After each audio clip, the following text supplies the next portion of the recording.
जर तुमच्या गावामध्ये आज तुम्ही बाळू मामांची पालखी आलेली आहे आणि त्या निमित्ताने हा सोहळा आहे 3 दिवसीय, बोलू नका ना माया हो, गरमा बाहेर सारखंच राहस तुम्ही, आठी बी शांतताने लागू ती राहणार तुम्ही.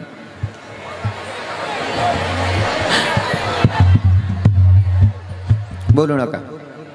कीर्तनात बसलोय कारण नसताना व्यर्थ बडबड करायचं नाही, कारण कीर्तनाची मर्यादा आहे. आमचे संत सांगतात तू कोबर आहे कीर्तनी बडबड करेल जो कोणी बेडूक होऊन येईल जन्मा, म्हणून कीर्तनात व्यर्थ बडबड करायचं नसते. आता गप गमान हाय जागा तिथं बसा, बोलू नका, बोलू नका ताई. हो अक्का बोल नको बहीण, बोलायला मी येले, तुम्ही फक्त ऐकायला येले. तर पंढरपुराच्या पांडुरंग परमात्म्यानं सांगितलं जिथं माझे भक्त माझं गुणगान गातात का तिथं माझी हजेरी असते म्हणतात महाराज.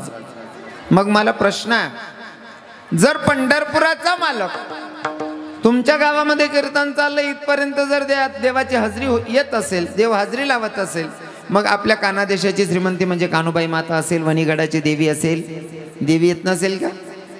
जर पंढरपुराचा मालक इथे येतोय म्हणजे आपण कानादेशात राहून आपल्या कानादेशाची देवी, हो आमच्या नांदुरी गडाची सप्तशृंगी असेल, इकडे आमच्या कानादेशामध्ये कानबाई माता बसवतात, देवी आली नसेल का?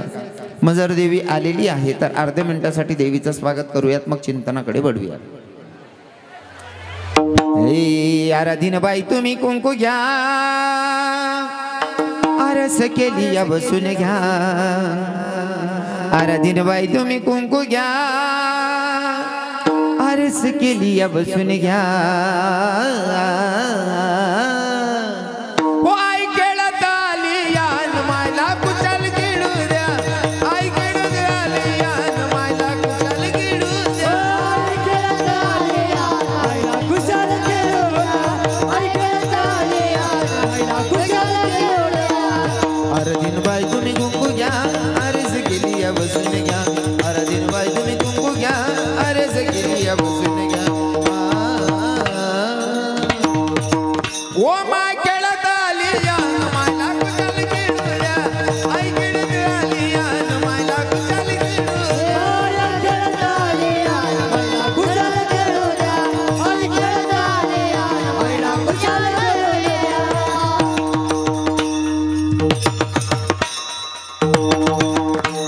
या बात, हा टाळ्या झाल्या पाहिजे महाराजांसाठी.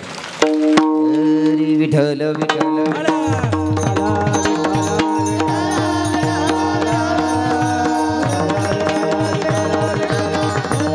हरी हरी प्राप्तीची उपाय धरावे संता जेते पाय, याने साधती साधने तुटती बाबाची बंधने. प्रस्तुत प्राप्तस्थळी प्राप्त प्रसंगी निवडलेला भंग.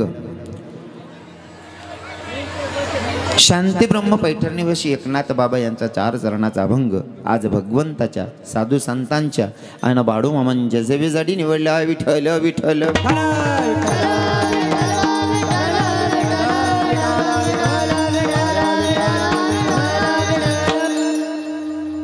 कार्यक्रम किम निमित्ताने तुम्हा सगळ्यांना ज्ञात आहे, तरी पण वक्त्याचं कर्तव्य अनुषंगानं खरं तर बाळू मामांची पालखी आलेली आहे आणि ते पालखी सोहळा निमित्ताने आजचं मला वाटतं दुसरं कीर्तन आहे, उद्या अजून आहे ना. हां 3 दिवशी कीर्तनाचा कार्यक्रम आहे. कालच्या दिवशी महाराज आप्पा महाराज होते, हां मस्त आप्पा होते ना काल, आणि आजचा दुसरा दिवस, उद्या पुन्हा कीर्तन आहे. मला आनंद वाटेल या गोष्टीचा की भैया बाळू मामांची पालखी येते आणि पालखीमध्ये कीर्तनाचं आयोजन करतायत, आणि ते पण सगळे तरुण. मला वाटतं अहिल्याबाई होडकर मित्र परिवार, हो राजमाता अहिल्यामाता होडकर. खरं तर धनगर समाजावर बाळू मामांचे पण तेवढेच उपकार आहे, अहिल्यामातांचे तेवढेच उपकार आहेत राजमाता अहिल्यामाता देवी. आणि तिसरं व्यक्ती कोण?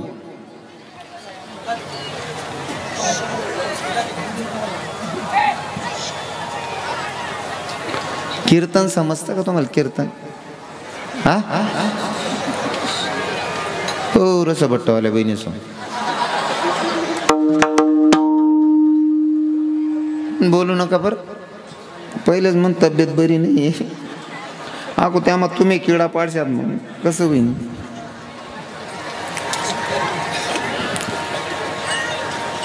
बरेच बाहेर गावावरनं लोक आलेले आहेत ऐकण्यासाठी. थोडं तुम्ही 2-4 लोक बडबड करतात, पण इथं कमीत कमी आता नाही म्हणलं तरी 20-25 हजार लोक आहेत महाराज. हो, एवढे लोक नाराज होतात नाही का, ऐकायला आलेले लोक नाराज होतात. म्हणून सगळ्यांना विनंती असेल, कीर्तनात व्यर्थ बडबड करायचं नाही. एखादा कीर्तनकाराने क्वेश्चन केला, प्रश्न केला तर उत्तर द्यायचं, व्यर्थ बडबड करायचं नाही. लई मोठं पाप आहे बरं कीर्तनात बडबड करणं म्हणजे. आता तुम्ही इथं कीर्तन ऐकायला आला आहात, पुण्य कमवायला आला आहात, तर न कळतच पाप नका करू. तरुण भावांनी कीर्तनाचं आयोजन केलं, मला या गोष्टीचा साथ अभिमान वाटतोय. नाहीतर जवळ तरुण, कीर्तन हा विषयच नाही तरुणांचा. मग तरुणांचा कीर्तन हा विषयच नाही, पण आयोजकही तरुण आहे आणि ऐकायला येणारे सुद्धा तरुणच जास्त आहे. विठ्ठल विठ्ठल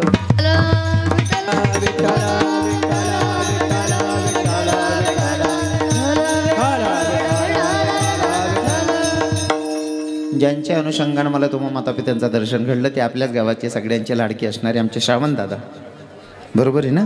हां, दादांनी मला कॉल केला, मला म्हटले काही झालं बाबा तुम्हाला यावं लागेल. त्यांच्या अनुषंगानं, सगळ्या तरुणांच्या अनुषंगानं, गावकऱ्यांच्या मार्गदर्शनानं सगळ्यांनी नियोजन केलं. रविकिरण महाराजांना तारीख द्यायची. सगळ्यांच्या अनुषंगानं तुम्हा मातापित्यांचं दर्शन घडलं. ज्यांच्यासाठी तुम्ही जमलात ते म्हणजे बाडू मामा. बाडू मामा नेमके कोण आहेत तुम्हाला कालचे कीर्तनकार सांगून गेले असतील, सांगितलेत ना. काल दिन होतात का तुम्ही? हां, मग ऐका. जेव्हा जेव्हा धर्मावर ग्लानी येते तेव्हा तेव्हा भगवंत अवताराला येतात. जेव्हा जेव्हा धर्मावर ग्लानी येते, काहीतरी संकट येतं, तेव्हा तेव्हा भगवंत जन्माला येतात. आणि इथं तसंच काय झालं, 1800 मध्ये, सन 1892 मध्ये भगवंताला वाटलं, शंकर भगवंताला वाटलं की मी धर्माचं कार्य करण्यासाठी काहीतरी समाज वाम मार्गाला जातोय, समाजाला मार्ग दाखवण्यासाठी मला जावं वाटतं. आणि भगवंत आहे ना तो जादूगारा, जेव्हा जेव्हा समाजाला आपली भाषा मा जो झटका येतच ना तो देव बरोबरी लागत. हा, नाहीतरी लोकेशनी मानसिकता तशी शेवा, सुख मा काय देव याद येत नाही, दुःख माझी याद येत. हो, अचानक लॉटरी लागू द्या बरं 5-50 लाख रुपयाने, तुम्ही पहिले मंदिर मा जाशात, पहिला पोन साल आल राही 50 बर, डायरेक्ट 50 भेट घ्या बरं भाऊ. हा, आणि कांदा स्वर रोगुनात का मग मंदिर मा जाता, देवबा तुम्ही काय खरा ना नाही रे भो, आव खरा.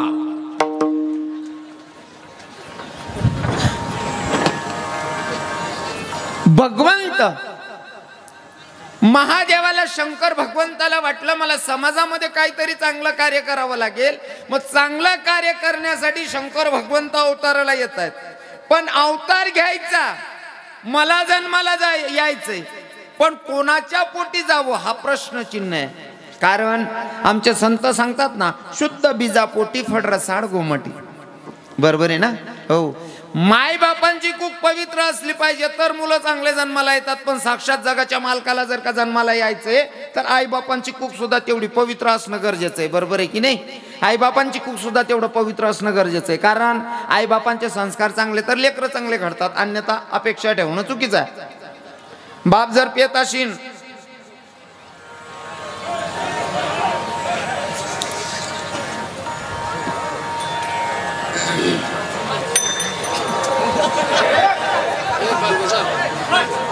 एवढे चांगले लोक आलेले आहेत राव, तुम्ही काय घाण करताय.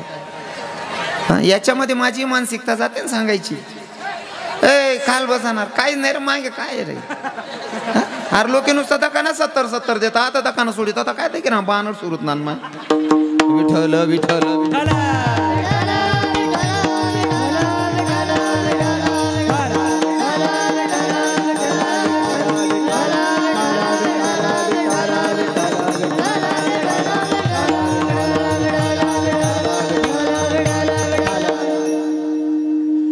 भगवंताला होतं, महादेवाला अपेक्षा की मला आता मृत्यू लोकांमध्ये जायचंय, पण जाताना मायबाप सुद्धा चांगले निवडावे लागतील, ज्यांचा पुण्याचा साठा असेल. हो, आणि सांगतो बरं का लक्षपूर्वक आहे का, ज्यांचा पुण्याचा साठा असेल तिथं भगवंत दर्शन देतो. इथं तर जन्माला येणार आहे, मग ज्यांच्या घरात जन्माला येणार आहे त्यांचंही पुण्य असलं पाहिजे ना बाबा, बरोबर आहे की नाही? हो, ज्यांच्या घरी जन्माला येतात ते काय साधारण नव्हते, ते सुद्धा पंढरपुराच्या मालकाचे वारकरी होते. विठ्ठल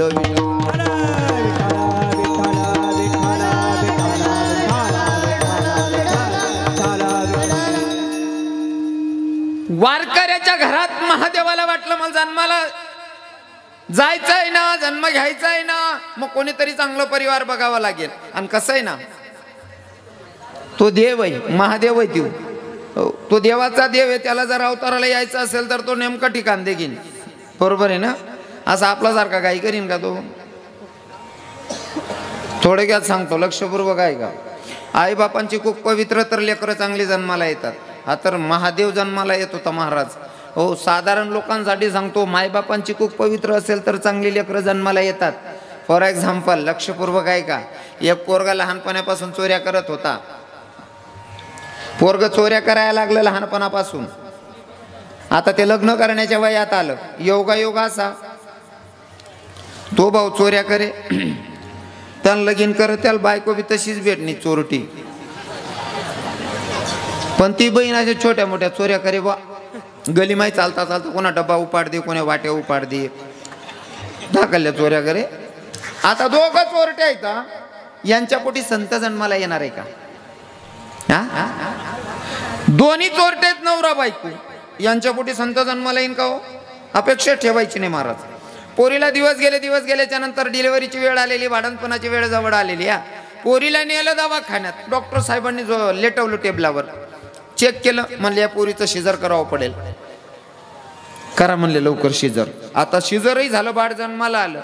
पण थोड्या दिवसाच्या नंतर, 15 दिवसाच्या नंतर लक्षात आलं पोरग एक मोठंच काय सोडत नव्हतं. पोराच्या मायच्या बापाच्या लक्षात आलं पोराच्या हातात काहीतरी नुक्स असली पाहिजे, काहीतरी प्रॉब्लेम्स असला पाहिजे. पोरग मुटकावून सोडत नाही. या वैद्याला दाखव, त्या डॉक्टरांना दाखव, हो त्या बघतल्या दाखा, बडीकडे फिरवणार. गुण काही लागे नाही. एक सुज्ञ बाबा होता, ते बशेल बाबासारखा अनुभवी, अनुभवी बाबा होता. मी अनुभवी त्यासलेस का म्हणा माहिती आहे का? त्या बसेल आहेत ना तवस ना, त्यास ना चेहऱ्यावरनं तेज नाही जाय राय ना, इथला भारी बसेल बाबा. असं दिल खोलीन जर बसनात ना, मायच्यान सांगस, मायच्यान येल संकट सुद्धा टईजाच बर. आणि खुशीतला रावा बाबा. आता तुम्ही येत ना, तुमले देखील सांगा, खुशीतला रावा ना माणूसने, की आपला दुश्मन आपल्या दकीशने बिनकामना बहीण मर जावायला पाहिजे, इथलं खुश रावा ना. काय भिशी रे घर मग. आणि तुमले सांगू का, घर असं कोणतंच नाही की त्या घरमा दांगडून पण बाहेर निघता नाईट एकदम वजनात निघू, हसत खेळत. हो, बाकी ना त्या मर जातात दकी. आणि काय लोकेश लिहिला, स्वतःना दुःखमाने दुखी येतच, दुसऱ्याना सुखमा दुखीच येतच. बराच लोकेश येतात, तेवढं बरं आहे बा. आठे कीर्तन मग तसा नाही येईल. आठे ना काहीच सांगा नाही मी. इथली गर्दी मग कोण सांगत बटी आठेनं. एक बुक्का मारा तरी सुद्धा सापडू द्यावात नाही. आठेनं कसा सांगा ना बाबा. जीवन जगायची तर काही लोकांकडनं शिकण्यासारखी असते. बाबाला मुद्दामच विचार, बाबाचा चेहरा. बाबा 55-60च्या पुढे बजेट आहे ना? 55 ना? बाबांचं वय 55 आहे, बापासारखे आहेत, पण चेहऱ्यावर तेच बघा ना कसं वजनात आहे. आणि 8 25 ना तंगड्या तिरप्या टाकतस हो भाऊ. एक चालता असे तंगड्या तिरप्या पडत. तो म्हणे रस्ता मग खड्डा आहे, खड्डा नाही रे तू तंगड्या डिल्या पडाय ना रे, रस्ता मग काय खड्डा. खातच नाही चांगलं. हो, सुज्ञ बाबा होते, ते म्हणले अरे तुम्ही बऱ्याच ठिकाणी फिरून आणलं, एक काम करा ना, एखाद्या मानस रोगतज्ञ डॉक्टरांकडे न्या म्हणले बाळाला. बोलू नका मागचे दादा, बोलू नका दादा. तुमच्या सगळ्यांच्या पाया पडून सांगतो, तुम्ही माझे भाऊ आहात, मला तुमचा अपमान करायचा नाही, सगळ्यांच्या पाया पडून सांगतो. पण आता हद वय गई, जर किडा पाडा तर मी काय बी बोलू शकस बरं. मी नीज बी आहे, तुमले वाटच आहे उभे आहे जाई भाऊ. मी कायम कागदपत्र सांगेल येईन फिरस. विठ्ठल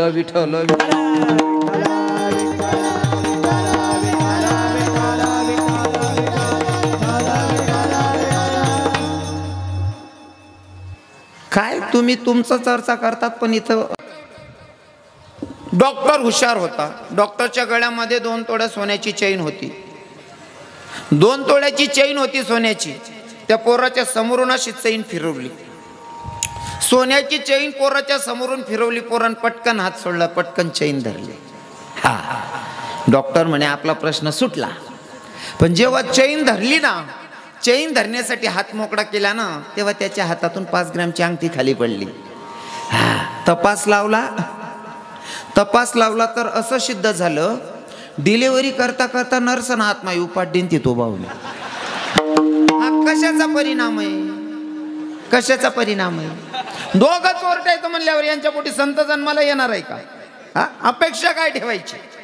हो, आता इथं महादेव जन्माला येतात, वारकऱ्याच्या घरात जन्माला यायचे. हो, आणि ऐका ना, ज्या आईच्या पोटी भगवंत बाडू मामा जन्माला येणार होते, त्या माईने सुद्धा भगवंताकडे मागणी मागितली होती की देवा, तुझ्याकडे आतापर्यंत काहीच मागितलेलं नाही, पण आता तुझ्याकडे मागावं वाटतंय आणि तुला द्यावं लागेल. देवा, आमच्या संतांची जशी मागणी तशी त्या आईची सुद्धा मागणी होती, सुंदर आईची. देवा, असा मुलगा जन्माला घाल माझ्या पोटी की त्या पोरानं समाजाला मार्ग दाखवला पाहिजे जगण्याचा, असा समाजाची सेवा करेल असा. आणि माझ्या भगवंतानं सुंदर आईची हाक ऐकली आणि महादेवानं सुंदर आईच्या उदरात सामावले. आता ऐका, दिवस गेले तर माईला डोहाडे लागतात, डोहाडे. सुंदर आईला विचारलं, तुला काही खावं वाटतंय का? त्या आईनं सांगितलं, मला काही खावं वाटत नाही, मला काही प्यावं वाटत नाही, मग मला नंदीवर बसून फिरावं वाटतंय म्हणले. नंदीवर बसून फिरावं वाटतंय. काय कारण होतं? कारण काय होतं? पोटात कोण होते? स्वतः शंकर भगवंत उदरात होते. हो, दुसऱ्यांदा विचारणा केली, म्हणले तुला काय वाटतं? म्हणले मला स्मशानात जाऊन एक राऊंड मारावं वाटतोय. का? स्मशानात कोण राहतं? स्मशानात कोण राहतं? हा, प्रेत असतात, भूत असतात. आणि भूत म्हणजे शंकर भगवंताला आवडणारे. भूते वेताळे नाचती, नाही का, हर्षयुक्त उमापती. हो, ते भूत वगैरे आवडतात महादेवाला. म्हणून प्रत्येक गोष्ट जी शंकर भगवंताची होती तीच इकडे आईला घडत होतं. आणि बरोबर सोमवारचा दिवस आहे, द्वादशीची वेळ आहे, आणि माझा भगवंत संताच्या रूपात जन्माला आला. बोला बाडू मामा. बाडू मामाच्या नावानं, बाडू मामाच्या नावानं, बाडू मामाच्या नावानं, बोला बोला बाडू मामाच्या नावानं. विठ्ठल विठ्ठल विठ्ठल.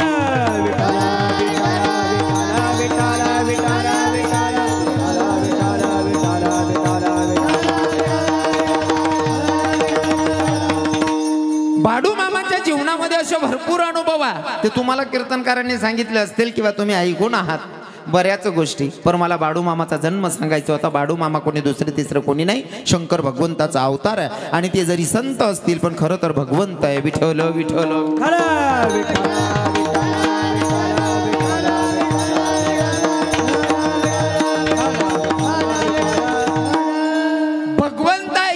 करण्यासाठी अजून सांगतो तुम्हाला. जेव्हा कृष्ण भगवंतानं माती खाल्ली, माती खाल्ल्याच्या नंतर यशोदा मैया सांगते, बेटा का करत हो लाला? कछु नाही मैया. काय खाल्लं? तोंड दाखव म्हणले. आ केलं ना तर ब्रह्मांडाचं दर्शन यशोदा मैयाला घडलं. तसंच माझ्या बाडू मामाला माझ्या भगवंतानं थाळी दिलेली, त्या थाळीमध्ये साक्षात त्यांच्या मित्राला देवाचं दर्शन झालंय. विठ्ठल विठ्ठल.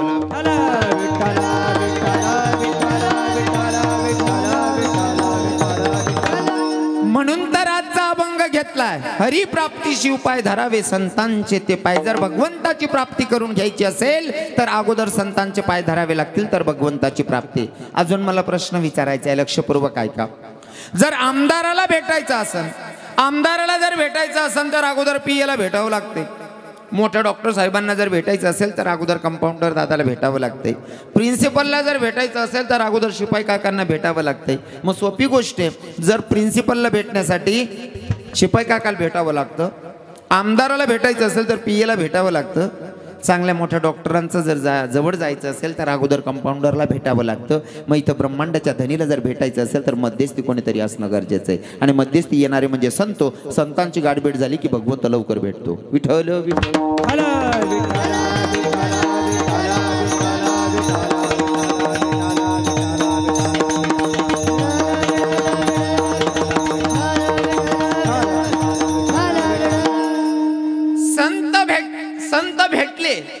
संत भेटल्याच्या नंतर भगवंत भेटतो. पण संत भेटणं एवढं सोपं आहे का? संत भेटणं एवढं सोपं आहे का? आता तुम्ही आमच्या सारख्यांना पांढरे शुभ्र कपडे बघितले की तुम्ही म्हणतात की महाराज लोक संत असतात. कदाचित कुठंतरी चुकतोय. विठ्ठल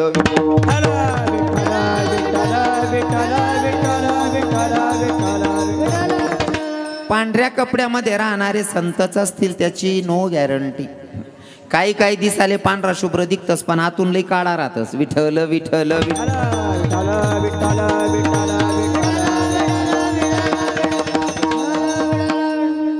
हा उदाहरण म्हणून सांगेल. पाण्यामध्ये उभा राहतो तो पक्षी, त्याचं नाव काय आहे? बगडा. बगडा बगडा दिकाल एकदम दव्या बरोबर उभा राहताना सुद्धा एका पायावर उभा राहतो. कोण? बगडा. बगडा माहिती आहे ना तुमले बहिणी जोड माहिती आहे ना? हा दिखाले एकदम पांढरा शुभ्र आहे, दव्या बरोबर आहे, उभा राहताना सुद्धा एक पायावर उभा राहस. बरोबर आहे ना? ते जे कीटक आहे पाण्यातले जे माश्या, ते मासे कीटक त्या बदकाकडे पाहतात आणि विचार करतात, इतका पांढरा शुभ्र दिसतोय, एवढा पांढरा शुभ्र दिसतोय, एका पायावर उभा म्हणजे नक्कीच हरिद्वारचा साधू असला पाहिजे. कारण दिसायलाही पांढरा शुभ्र आहे. बरोबर आहे ना? दिसायलाही पांढरा शुभ्र आहे, उभा राहताना सुद्धा एका पायावर उभा आहे म्हणजे तप करतोय, मोठा महात्मा असला पाहिजे. ते कीटक तदव्या बगडावर विश्वास करलेतच आणि आजूबाजू फिरायला लाग जातच. अव काय नुकसान करावं नाही बुवा असं. तो बरोबर त्यासले विश्वास मा लिहिलेस त्या जोडे चरायला लागणार का बरोबर तो उचलेल पाय डोकावर ठेदेस. कोण? हा बगडा. असा गणच बगडान जात ना राहतस, दिखतस वेगळा राहतस वेगळा. विठ्ठल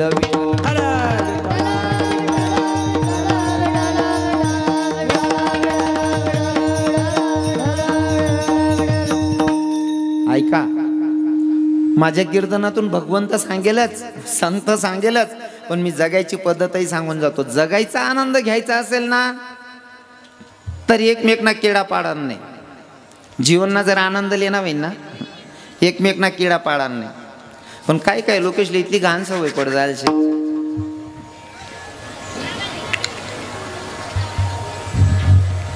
बोलू नका. काही काही लोकांना अशी घाण सवय पडून गेली आहे का त्यांना कोणाचं चांगलं होत आणि बघवतच नाही महाराज.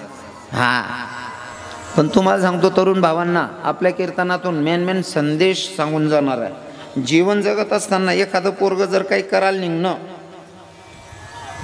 काका, एखादं पोरग जर काही नवीन काही करायला निघणं, बाकी नसले केळा पाळांचा सवय राहत त्या पोऱ्याला दकीश नाही या रिकामा चौकटवाला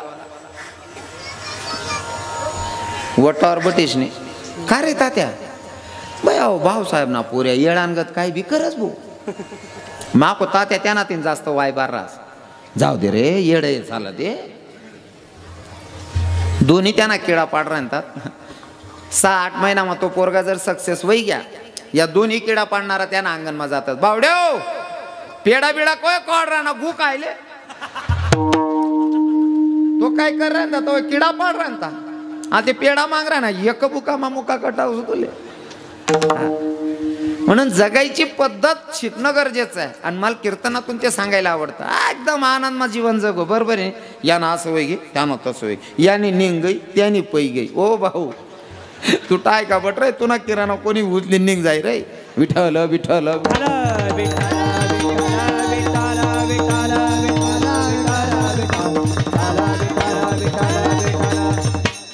लोकांची मानसिकता झालेली, स्वतःच्या दुःखात एवढे दुःखी नाही, एवढे दुसऱ्याच्या सुखात दुःखी लोक.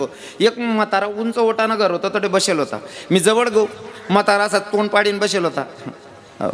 तोंड उतारीस नाही म्हणतं, का हो बाबा इथला नाराज का बसशील का हो? म्हणे महाराज 3-4 वर्ष पहिले पावसाळा कमी होईल होता, काय नाही म्हणे महाराज इयरले पाणी नाही शे म्हणे. म्हणता का बाबा इथलं काय टेन्शन लिहिरा ना तू, इयरले पाणी नाही म्हणशील काय जाय. आपलं 90% लोकच नाही इयरले पाणी नाही शे, ते का तुम्हाला एकला नाही इयरले पाणी नाही का? ते नाही हो म्हणे महाराज. म्हणता मग म्हणे इयरले पाणी नाही, आई गोष्टानं मला विचारच येत नाही. म्हणतं मग म्हणे बाजूवालानी आटी राहिनी नाही म्हणे. मला सांगा कितला वायबार धंदा आहे त्या? हां अरे भैया, दुसऱ्याच्या आनंदात आपला आनंद घ्या, बरोबर आहे की नाही? एखादानं पोरग तोत्र्या का बोले ना, पण त्याला देखील खुश व्हायचा, त्यानं मायबापले बी आनंद वाटी मन पोऱ्याला लाड करायना. पण बाकी ना असं आहे ना, दुसरं ना पोरं थोडं का तोत्र बोले ना, अ बोबड्या, आणि स्वतः ना बाबा का देबू बा का देबू, मग मन भाडा काय मज्जा न बोलत तू ना, भाडा मज्जा न एक बुका मामुका का टाकू. अरे कोण गरीब न पोऱ्यानं लगीन व्हायना ना, आडात निरातले बडाचा नाचिले हो, आनंदित जीवन जगायची पद्धत सांगतो. कोणा का पोऱ्यानं लगीन राहाय ना, हाडात मा बडाचा नाचिले हो, पण बाकी ना वट्टावर पटीन विचार करतो व ते नाही वय कस काय उपाडी राही. वय म्हणा 34 वर्ष नाव आहे की अजून टायापटी राहणार नाही. तुनी नीतिमत्ता चांगली नाही, पुरा 42 नाव आहे तुना. क्योंकि भैया करम तेरे अच्छे तो किस्मत तेरी दासिया, करम तेरे अच्छे तो किस्मत तेरी दासिया, और नीयत तेरी अच्छी तो घर में मथुरा कासिया. केले कर्म झाले तेची भोगाले, केले कर्म झाले तेची भोगाले, केले कर्म झाले तेची भोगाले, कर्म केले तेची भोगाले. ओ उपजले मेले ऐसे किती, उपजले मेले ऐसे किती, ओ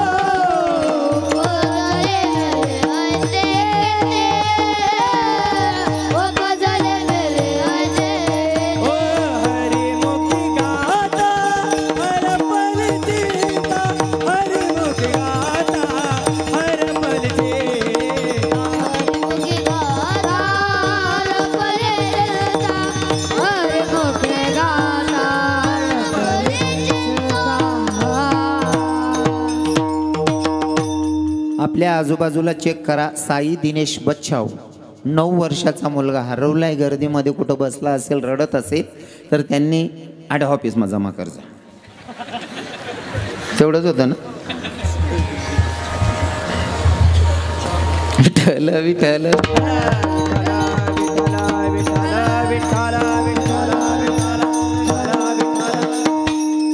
काय नाही, इथंच असेल कुठं जवळपास. बघा कोणाच्या आजूबाजूला बसलंय का पोरग.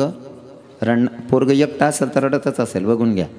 हा पांढरा शुभ्र बघितला कावडा आणि त्याच्यावर विश्वास केला. काही काही सर्व सारखे असतात असं नाही, मी काही काही मुद्दाम बोलतोय. काही काही दिसायला वेगळे आणि आतून जरा वेगळे असतात, आणि तिथं आपण फसतो.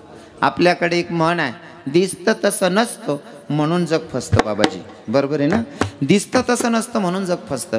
म्हणून सांगतो तुम्हाला, हो पांढरा पण तरी त्याच्या मनात पाप होतं, म्हणजे कोणाला तरी फसवलं त्यानं, कोणाचा तरी विश्वासघात केला. म्हणून फक्त बघून फसू नका, अंतकरण खरंच शुद्ध आहे का ते बघा. विठ्ठल विठ्ठल विठ्ठल.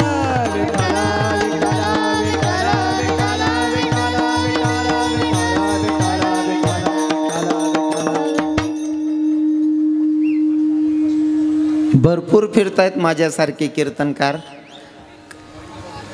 काही काही साधू फिरतायत. पण तुम्हाला एक सांगून जाईल, जे पण आहेत वैष्णवांना सुद्धा नियम लागू केलेले, साधूंना सुद्धा नियम आहेत. पण नेमकं आता काही काही मुद्दाम वापरे राहिलो, कारण मला चांगला जे आहे त्यासले बोलसू, इथला मी मोठा नाही. पण जे शब्दाला लागून वागत नाही त्यांच्यासाठी मला बोलायला आवडेल. काही लोके दुसरा नाही बरं का, साधारण लोके नाही बरं दादासाहेब. बाकीना माडकरी भाई का रे, बाकीना महाराज आल्लक राधा झालाय आपला दोंडाचा ना, रवी किरण आल्लक तिकच भाऊ. शेतना बाकीना किडा पाडणार मी घेऊ का मग विचारतीन बाकीना. मग ऐका, पंढरपुराला जातात तुम्ही, आळंदीला जातात. आळंदीला जाताना तुम्हाला एकमेकांना काय म्हणतात, टोपीवाले बाबा बरेच बसलेत म्हणजे वारकरीच आहेत. हो, नाही वारकरी कमीत कमी पंढरपुराला गेलेले लोक आहेत हा माझा विश्वास आहे. टोपीवाले बाबा सगळे दिसत आहेत. तुम्ही पंढरपुराला गेलात किंवा आळंदीला गेलात तर एकमेकांना काय म्हणतात, माऊली म्हणतात. माऊली हा शब्द आपण कोणासाठी यूज करतो, माऊली आपण कोणले म्हणू शकतस, मायले, बरोबर आहे ना. मायलेच माऊली म्हणू शकतात आणि माऊली ज्ञानोबारायांना माऊली म्हणू शकतो. मग आपण एकमेकांना माऊली म्हणतो. माऊली हा शब्द स्त्रीलिंगी आहे, मान्य आहे तुमले बट असले, मान्य आहे ना, हा शब्द स्त्रीलिंगी आहे. मग तुम्ही एकमेकांना माऊली म्हणता.